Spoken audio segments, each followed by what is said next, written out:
नमस्कार साथियों, स्वागत है आपका हमारे YouTube चैनल में। आप छत्तीसगढ़ की किस जगह से हमारे समाचार सुन रहे हैं, कृपया कमेंट बॉक्स में लिखकर हमें ज़रूर बताएं। साथ ही हमारे चैनल को सब्सक्राइब करना ना भूलें। रायपुर से प्रस्तुत हैं छत्तीसगढ़ के प्रादेशिक समाचारों के साथ मैं रजनी शुक्ला। पहले मुख्य समाचार। राष्ट्रपति द्रौपदी मुर्मू 2 दिवसीय प्रवास पर आज रायपुर पहुंचेंगी। एम्स और आईआईटी सहित 4 उच्च शैक्षणिक संस्थानों के दीक्षांत समारोह में शामिल होंगी। मुख्यमंत्री विष्णुदेव साय ने 1 नवंबर को राज्योत्सव के अवसर पर प्रदेशवासियों से अपने घरों में दीप प्रज्वलित करने की अपील की। रायपुर दक्षिण विधानसभा उपचुनाव के लिए नामांकन दाखिल करने का आज है अंतिम दिन। कल तक 24 उम्मीदवारों ने दाखिल किए नामांकन।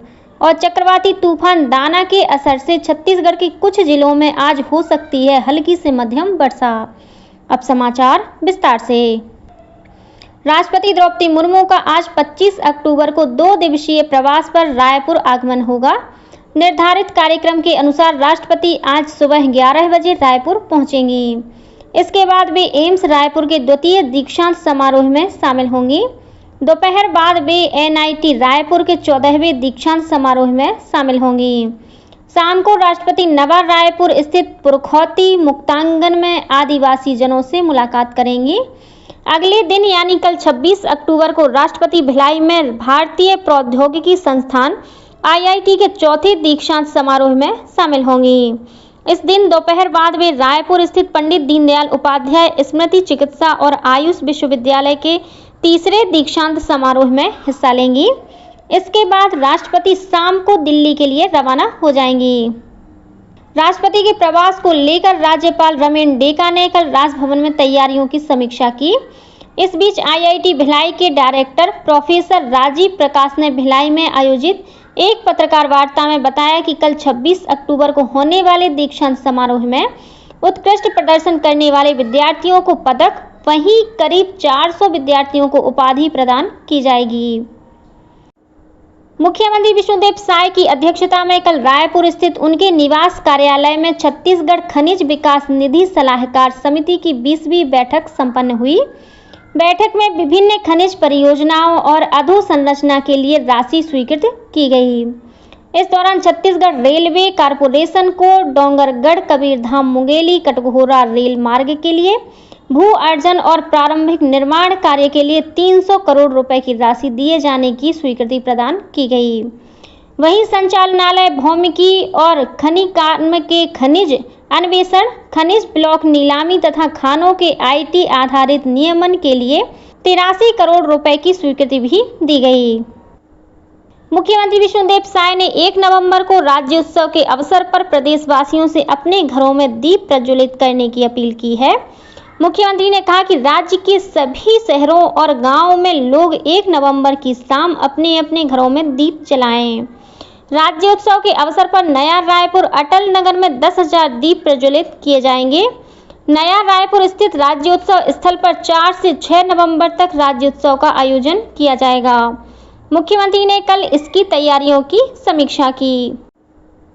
प्रधानमंत्री नरेंद्र मोदी रविवार 27 अक्टूबर को आकाशवाणी पर मन की बात कार्यक्रम में देश विदेश के लोगों के साथ अपने विचार साझा करेंगे।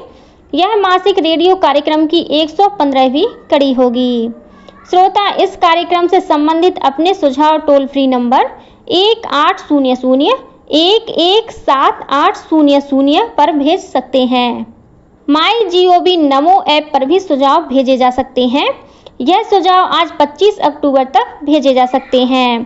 कार्यक्रम का प्रसारण आकाशवाणी और दूरदर्शन के सभी नेटवर्क पर किया जाएगा। राज्य सरकार ने संपत्ति संबंधी धोखाधड़ी रोकने और रजिस्ट्री प्रक्रिया को और अधिक पारदर्शी बनाने के लिए सुगम ऐप लॉन्च किया है। सुगम ऐप लागू किए जाने के बाद से प्रदेश में अब तक 1200 से अधिक रजिस्ट्री हो चुकी है। वित्त मंत्री ओपी चौधरी ने कहा है कि राज्य सरकार रजिस्ट्री कार्य में टेक्नोलॉजिकल अनुप्रयोग और प्रक्रियागत सुधार की दिशा में प्रतिबद्धता के साथ कार्य कर रही है। सुगम ऐप के माध्यम से सरकार को राजस्व नुकसान पहुंचाने की घटनाओं को नियंत्रित किया जा सकेगा। रायपुर नगर दक्षिण उपचुनाव के लिए नामांकन दाखिल करने का आज अंतिम दिन है। कल कुल 12 नामांकन दाखिल हुए। अब तक इस उपचुनाव के लिए कुल 24 उम्मीदवार नामांकन दाखिल कर चुके हैं। नामांकन पत्रों की जांच 28 अक्टूबर को की जाएगी। उम्मीदवार 30 अक्टूबर तक अपना नामांकन वापस ले सकेंगे। गौरतलब है कि भारतीय जनता पार्टी ने सुनील सोनी को और कांग्रेस ने आकाश शर्मा को इस उपचुनाव के लिए अपना प्रत्याशी बनाया है। मुख्यमंत्री विष्णुदेव साय ने बुधवार को रायपुर के रोहिणीपुरम स्थित सरस्वती शिशु मंदिर में आयोजित 3 दिवसीय क्षेत्रीय संस्कृति महोत्सव का शुभारंभ किया। इस दौरान उन्होंने कहा कि नई पीढ़ी को संस्कारवान बनाने और भारतीय संस्कृति से जोड़ने में विद्या भारती द्वारा महत्वपूर्ण कार्य किया जा रहा है। मुख्यमंत्री ने नई शिक्षा नीति के सफल क्रियान्वयन के लिए सरस्वती शिशु मंदिर में आवश्यक संसाधनों की व्यवस्था के लिए 50 लाख रुपए देने की घोषणा की। कार्यक्रम को रायपुर सांसद ब्रजमोहन अग्रवाल ने भी संबोधित किया। इस मौके पर उन्होंने खरोरा स्थित सरस्वती शिशु मंदिर में सांस्कृतिक भवन के निर्माण के लिए 20 लाख रुपए की स्वीकृति दी। उप मुख्यमंत्री अरुण साव ने बुधवार को कोरबा में अधिकारियों की बैठक लेकर जिले में विकास कार्यों और शासकीय योजनाओं के क्रियान्वयन की समीक्षा की। उन्होंने शासन की सभी कल्याणकारी योजनाओं का लाभ आम नागरिकों तक प्राथमिकता से पहुंचाने के निर्देश दिए। बैठक में श्री साव ने नशीली, नकली और अवैध दवाइयों की बिक्री पर कड़ाई से प्रतिबंध लगाने को कहा। साथ ही राजस्व न्यायालयों में किसानों की समस्याओं का निराकरण तत्परता से करने के निर्देश दिए। श्री साव कोरबा के दर्री रोड स्थित एक महाविद्यालय में लोक माता देवी अहिल्याबाई होलकर त्रिशताब्दी जयंती समारोह में भी शामिल हुए। इस बीच प्रधानमंत्री आवास योजना ग्रामीण के तहत कोरबा के टीपी नगर में बुधवार को आवास मेला का आयोजन किया गया। कार्यक्रम को संबोधित करते हुए उप मुख्यमंत्री अरुण साव ने कहा कि प्रधानमंत्री आवास योजना के तहत कोरबा जिले में 60,000 पक्के मकान बनाए जा चुके हैं। महिला और बाल विकास मंत्री लक्ष्मी राजबाड़ी ने बुधवार को रायपुर के तुलसी बारा डेरा स्थित केंद्रीय रिजर्व पुलिस बल की 65वीं वाहिनी मुख्यालय में 3 दिवसीय योग शिविर का उद्घाटन किया। इस मौके पर उन्होंने कहा कि दुनिया में योग से बढ़कर कोई शक्ति नहीं है। हर साल 21 जून को अंतर्राष्ट्रीय योग दिवस का आयोजन किया जाता है। योगाभ्यास शिविर ने जवानों को छत्तीसगढ़ योग आयोग के योग प्रशिक्षकों द्वारा आसन, प्राणायाम, ध्यान और योग के माध्यम से मानसिक तनाव दूर करने तथा शारीरिक मानसिक स्वास्थ्य लाभ के लिए विशेष योग प्रशिक्षण प्रदान किया जा रहा है। मुख्य सचिव अमिताभ जैन ने कल वीडियो कॉन्फ्रेंसिंग के जरिए बस्तर ओलंपिक की तैयारियों की समीक्षा की। मुख्य सचिव ने अधिकारियों को क्षेत्रीय भाषा में विभिन्न प्रचार माध्यमों से इस आयोजन के प्रचार प्रसार करने के निर्देश दिए। वहीं आयोजन स्थलों पर व्यापक व्यवस्थाएं करने और खिलाड़ियों को सभी आवश्यक सुविधा प्रदान करने को कहा। श्री जैन ने बस्तर ओलंपिक में बस्तर संभाग के सभी गांव के युवाओं की भागीदारी सुनिश्चित करने के निर्देश दिए। गौरतलब है कि बस्तर ओलंपिक के तहत 1 से 20 नवंबर तक विकासखंड स्तरीय खेल प्रतियोगिताओं का आयोजन किया जाएगा। वहीं 21 से 25 नवंबर तक जिला स्तरीय और 26 से 30 नवंबर के बीच संभाग स्तरीय प्रतियोगिताएं होंगी। बस्तर ओलंपिक में एथलेटिक्स, तीरंदाजी, badminton, football, hockey, weightlifting, karate, kabaddi, kho kho, volleyball और रस्साकशी जैसे खेलों को शामिल किया गया है। चक्रवाती तूफान दाना का असर छत्तीसगढ़ के मौसम पर भी पड़ेगा। आज उत्तर और मध्य छत्तीसगढ़ में अनेक स्थानों पर हल्की से मध्यम वर्षा होने की संभावना है। मौसम विभाग के अनुसार उत्तर पश्चिम और उससे लगे मध्य बंगाल की खाड़ी के ऊपर बना चक्रवाती तूफान दाना 12 किलोमीटर प्रति घंटे की गति से उत्तर पश्चिम की ओर बढ़ रहा है। इसके आज सुबह पुरी और सागर द्वीप के बीच उत्तर ओडिशा और पश्चिम बंगाल के तट से टकराने की आशंका है। इस दौरान हवा की अधिकतम गति 110 किलोमीटर प्रति घंटे रहने की संभावना है।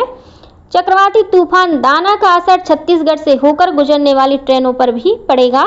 इस तूफान के कारण कई ट्रेनों को रद्द कर दिया गया है। रेल मंत्रालय दीपावली और छठ पूजा के त्योहारी सीजन के दौरान यात्रियों की भीड़ को देखते हुए 7,000 विशेष ट्रेनें चला रहा है। रेल मंत्री अश्विनी वैष्णव ने नई दिल्ली में कहा कि इन विशेष ट्रेनों से प्रतिदिन लगभग 2 लाख यात्री यात्रा कर सकेंगे। उन्होंने कहा कि पिछले वर्ष चलाई गई 4,500 रेलगाड़ियों की तुलना में इस वर्ष रेलगाड़ियों की संख्या बढ़ाकर 7,000 कर दी गई है। भारतीय थल सेना अग्निवीर भर्ती के संबंध में सारंगढ़ बिलाईगढ़ जिले के स्कूल कॉलेज में विस्तृत जानकारी के लिए आज 25 अक्टूबर को कैरियर मार्गदर्शन का आयोजन किया जा रहा है। इसमें अधिक से अधिक संख्या में इच्छुक युवा भाग लेकर करियर मार्गदर्शन का लाभ उठा सकते हैं। सारंगढ़ के स्वामी आत्मानंद अंग्रेजी माध्यम उच्चतर माध्यमिक विद्यालय में प्रातः 11 बजे से और दोपहर 1 बजे से शासकीय लोचन प्रसाद पांडे स्नातकोत्तर महाविद्यालय में कैरियर मार्गदर्शन का आयोजन किया जाएगा। और अब कुछ समाचार संक्षेप में। छत्तीसगढ़ भू संपदा विनियामक प्राधिकरण रेरा द्वारा अधिनियम के प्रावधानों के पालन में चूक करने वाले 412 बिल्डर्स को नोटिस जारी किया गया है। राज्य शासन ने सूरजपुर जिले की शिवनंदनपुर ग्राम पंचायत को नगर पंचायत बनाने की अधिसूचना जारी कर दी है। रायपुर में कल से राष्ट्रीय गोल्फ चैंपियनशिप शुरू हो गई है। इसमें 20 राज्यों की टीमें हिस्सा ले रही हैं। कोरबा में आयोजित शालेय क्रीड़ा प्रतियोगिता कल संपन्न हो गई। इस प्रतियोगिता में बिलासपुर संभाग ने प्रथम, सरगुजा ने द्वितीय और बस्तर संभाग ने तीसरा स्थान प्राप्त किया है। और गोरेला पेंड्रा मरवाही में आयोजित राज्य स्तरीय शालेय क्रीड़ा प्रतियोगिता में नारायणपुर स्थित रामकृष्ण मिशन विवेकानंद विद्यापीठ के 12 बच्चों ने 5 स्वर्ण के साथ 15 पदक जीते हैं। इसी के साथ छत्तीसगढ़ के समाचारों का ये बुलेटिन समाप्त हुआ। नमस्कार।